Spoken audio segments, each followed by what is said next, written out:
Hi book friends, I'm Erin and this is Erin Go Read.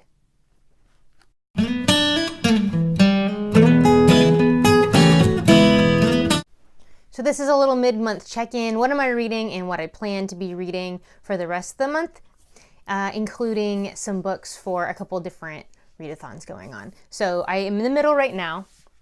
We have the Marching Mammoths, reading mammoth books, so books over 800 pages, and the Priory of the Orange Tree by Samantha Shannon. Just does meet that mark at a little over 800 pages. I'm a little over halfway through this and I'm really enjoying it. It's really starting to get juicy. This is a standalone fantasy book, and so it takes a while to build up the world, and we have like an east and a west, and then there's a bit of a south as well that comes into play, and different, the whole cast of characters and everything that have to be built up and settled in your mind before you really get into the heart of the matter. And we're there now, and there's dragons, and I'm super excited for where this book is going to go. Then I'm listening to the audiobook of Barbara Kingsolver's Unsheltered, and I'm almost done with this one.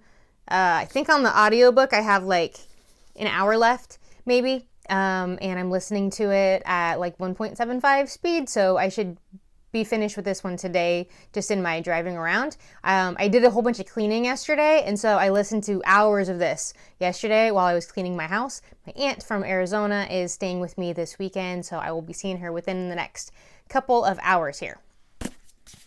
So, related to this book, actually, we have a character, we have like a present timeline and then a past timeline, and one of the characters in the past very much reminds me or relates to the next book I'm going to talk about. So I've talked about this a couple times already in a couple different TBRs, and I am going to read this. I might even start reading this today, and that is Remarkable Creatures by Tracy Chevalier, and we have a couple of ladies here who become friends by their interest in collecting fossilized animals on the beach. And I actually had started this at the beginning of the month, but I was also reading Pride and Prejudice at the time.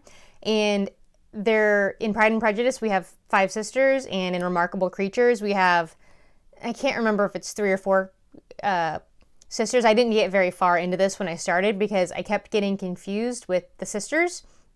And I think there are even a couple names that overlapped. So I put this down to finish Pride and Prejudice, and then I will pick this back up. So I'm excited. I haven't read a historical fiction in a little bit, and especially when I have kind of this like scientific women getting into science theme going on right now in my reading. And so I'm excited about this one.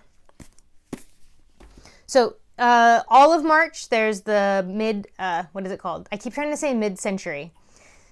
Middle grade book readathon. And I have a couple books here that qualify. One is also on the Great American Read List, and so I plan to be reading that in the future anyway. And that is Where the Red Fern Grows. Who wrote this? By Wilson Rawls. I read this, I think, in 5th grade, and the only thing I remember about it is I think it's a boy and his dogs. Yeah, Billy. A boy and his 2 dogs who are either beagles or basset hounds. I can't remember.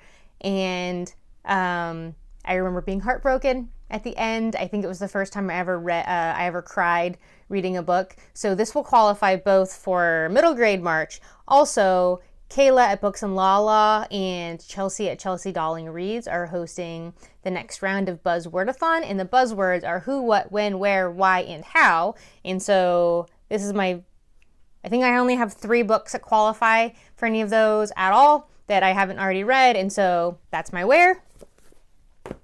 Next, another middle grade, since we're on middle grade, another middle grade and qualifies for the Buzzwordathon is The Girl Who Circumnavigated Fairyland in a Ship of Her Own Making. And this is by Catherynne and Valente. Yes, Catherynne and Valente, and it's pretty short, middle grade fantasy, so I think this should be a quick, fun read. And then last up, this is going to be an adaptation sometime this year, is Maria Semple's Where'd You Go, Bernadette? Receipt just fell out. And so many receipts. I don't read a lot of contemporary. I actually can't remember the last time I read a, contemporary adult or contemporary YA. And so I expect that this being contemporary will also be a bit of a breeze to get through, at least. And, some lighthearted. I'm reading a lot of kind of heavy literary fiction, classics, fantasy this month. And so I'm hoping this will be a nice kind of palate cleansing, fun book. So these are the books that I'm reading in the last half of March. Have you read any of these books? Are you participating in any of the many, many readathons that are happening in March? Some have already passed. Some are still going that I didn't even mention. Let me know down in the comments. Subscribe if you like what you see and you want to see what I think about these books when I finish them. See you around the tubes.